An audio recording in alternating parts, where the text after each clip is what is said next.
बहुत बहुत शुक्रिया आप सभी साथियों का इस प्रेस कॉन्फ्रेंस में आने के लिए।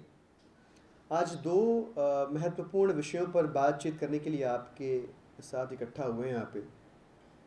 पहली जो घटना है जिसके ऊपर आम आदमी पार्टी अपनी बात रखना चाहती है वो ये है कि अभी परसों की घटना है और देश के सभी प्रतिष्ठित अखबारों ने इसे रिपोर्ट किया, लेकिन यह खबर हेडलाइंस में बहुत देर तक रुक नहीं पाई, प्राइम टाइम में अपना स्पेस नहीं बना पाई, जिसके बहुत सारे राजनीतिक कारण निश्चित रूप से रहे होंगे। मैं बात कर रहा हूँ गाज़ियाबाद के अंदर एक कार से 3 करोड़ रुपए कैश के बरामद होने का। 3 करोड़ रुपए का कैश कुछ लोगों के लिए छोटा अमाउंट हो सकता है, कुछ लोगों के लिए, आम लोगों के लिए बहुत बड़ा अमाउंट है, पर यह महत्वपूर्ण बात नहीं है। जो कैश बरामद हुआ वो एक कार से बरामद हुआ जो गुड़गांव के एक व्यक्ति अजित मिश्रा के नाम से रजिस्टर थी, और चेक पोस्ट पे जब उस कार को रोकने का प्रयास किया गया तो वो कार बैरिकेडिंग तोड़कर भागने की कोशिश करने लगी, जिससे संदेह पैदा हुआ, उसे चेज करके रोका गया। तो कार चालक द्वारा कार को पुलिस की बैरिकेडिंग तोड़कर भगाया जाना अपने आप में इस बात का प्रमाण है कि उस कार में कुछ तो ऐसा था जो वैध नहीं था, जो कानूनन ठीक नहीं था, अन्यथा कार के मालिक द्वारा उस कार को भगाए जाने का कोई कारण नहीं होना चाहिए था। ऐसा हुआ, लेकिन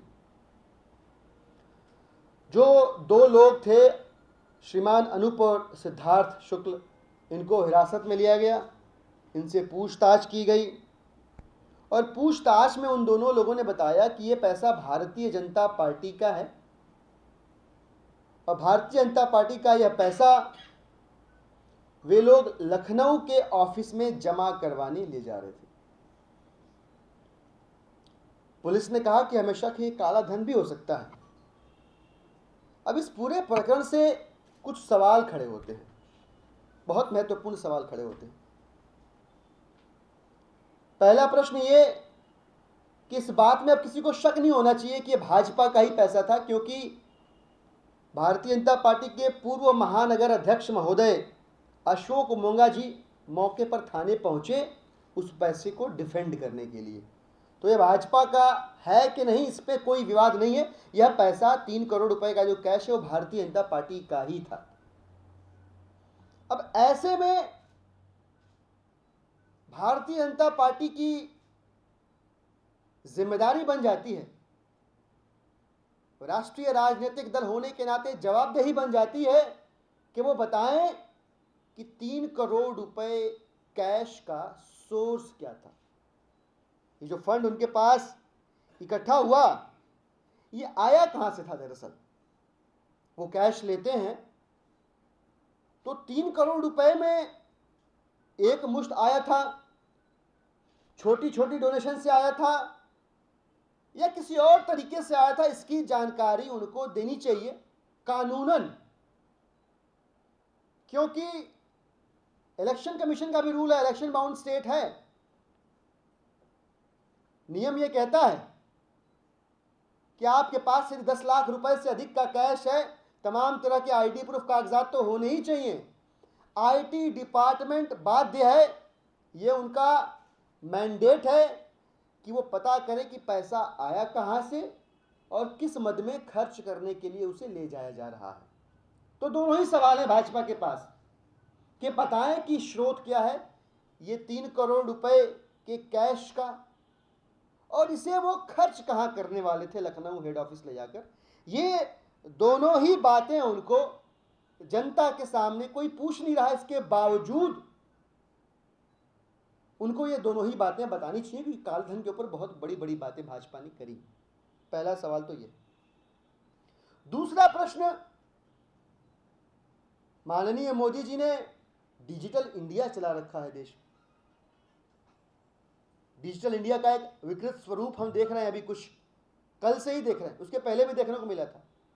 स्टार्टअप इंडिया हुआ तो भाजपा के ट्रॉस ने कुछ ट्विटर अकाउंट बनाए, और डिजिटल इंडिया हुआ तो उन्हीं अकाउंट्स का प्रयोग करके देश की जनता को गरियाने लगे।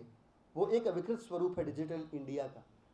आज के इस दौर में जहां पे आरटीजीएस और तमाम तरह के इलेक्ट्रॉनिक माध्यम फंड ट्रांसफर के मौजूद हैं, इसके बावजूद एक इलेक्शन बाउंड स्टेट में 3 करोड़ रुपए फिजिकली ट्रांसफर करने का जोखिम भारतीय जनता पार्टी को क्यों लेना पड़ रहा है?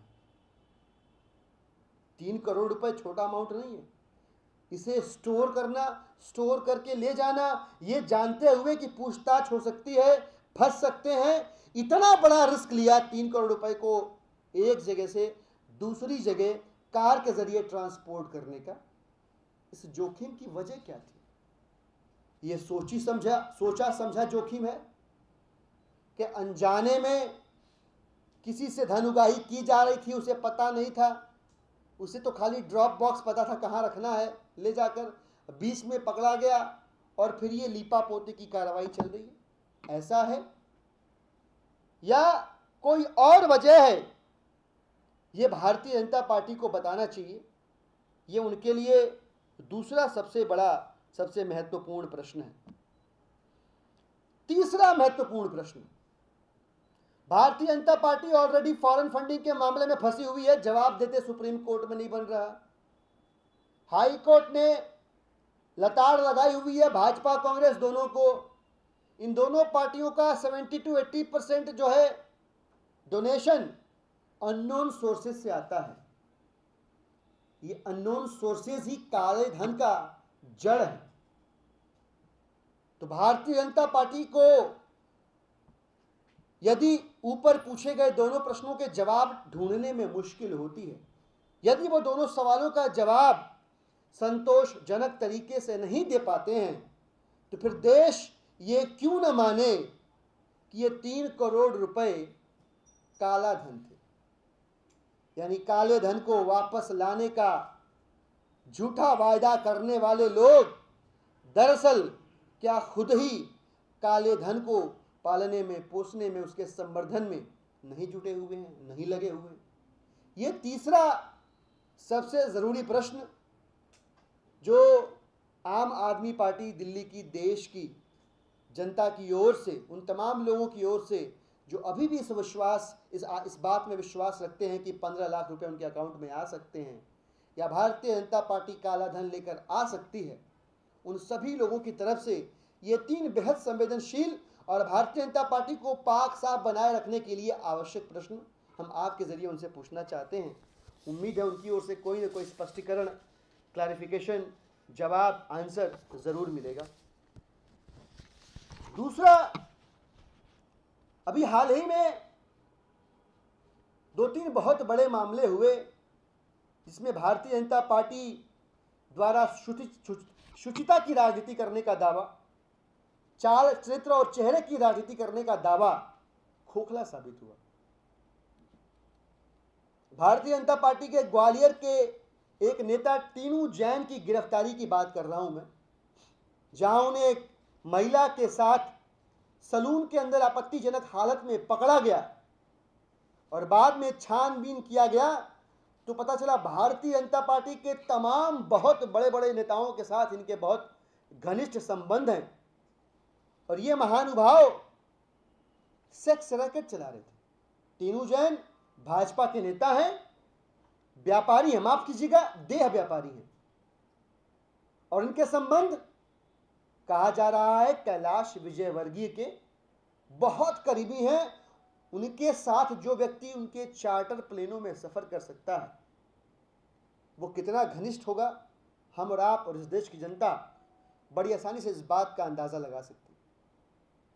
तो टीनू जैन के मामले में कैलाश विजयवर्गीय से लेकर नरेंद्र मोदी तक वे तमाम लोग जिनके संबंध टीनू जैन से थे, नरेंद्र मोदी आर्मी चलाने वाले टीनू जैन के साथ उनके किस प्रकार के संबंध थे, किस प्रकार की घनिष्ठता थी, इसका जवाब भारतीय जनता पार्टी को देना चाहिए।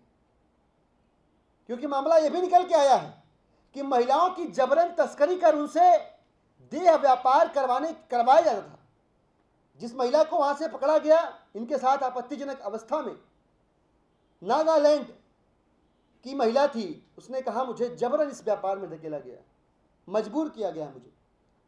तो भाजपा के नेता सेक्स रैकेट चला रहे हैं। अभी इसके पहले की घटना आप लोगों के जहन में अभी ताज़ी होगी, मैं एक बार फिर से उसे आपके सामने रखना चाहूंगा कि हाल ही में कांग्रेस पार्टी से भारतीय जनता पार्टी में शामिल हुए जगदंबिका पाल जी का भी नाम सेक्स रैकेट से जोड़ा गया। उस समय भाजपा के चाहने वाले बड़ी दुविधा में थे कि जगदंबिका पाल जी की हालिया मिली इस उपलब्धि का श्रेय कौन लूटे, कांग्रेस पार्टी लूटे कि भारतीय जनता पार्टी लूटे। ये जो सेक्स रैकेट नाम की उपलब्धि जगदंबिका पाल जी ने भारतीय जनता पार्टी के चाल चरित्र और चेहरे वाली राजनीतिक झोली में डाली है, उसका क्रेडिट कौन ले, इस बात को लेकर भाजपा के बहुत बड़े बड़े मूर्धन्य चाहने वाले लोग पेशोपेश में थे। तो एक लंबी लिस्ट है, उस लिस्ट में बेंगलोर की महिला की जासूसी करवाने वाले अमित शाह से लेकर राजस्थान से आने वाले निहाल चंद, जिन्होंने माननीय मोदी जी के मंत्रिमंडल की शोभा बढ़ाई कुछ दिन पहले तक, जिन पर बलात्कार के आरोप लगे, उनसे लेकर राघव जी और तमाम बहुत बड़े बड़े सशस्त्र नेताओं के नाम इस प्रकार के प्रकरणों में आकंठ लिप्त दिखे हैं। दुर्भाग्यपूर्ण यह रहा कि भाजपा के सभी प्रवक्ता वर्षों से इन सभी घिनौने चेहरों को डिफेंड करते हुए आम आदमी पार्टी से सवाल करने का हिम्मत रखते हैं, मादा रखते हैं। दोस्तों, इन दोनों प्रकरणों पर मैं चाहूंगा कि आपके जरिए अब सवालों की बंदूक जिनके ओर घूमी है, आप लोग उन्हें मजबूर करें कि इन दोनों विषयों पर उनकी तरफ से कोई संतोषजनक जवाब जरूर मिले।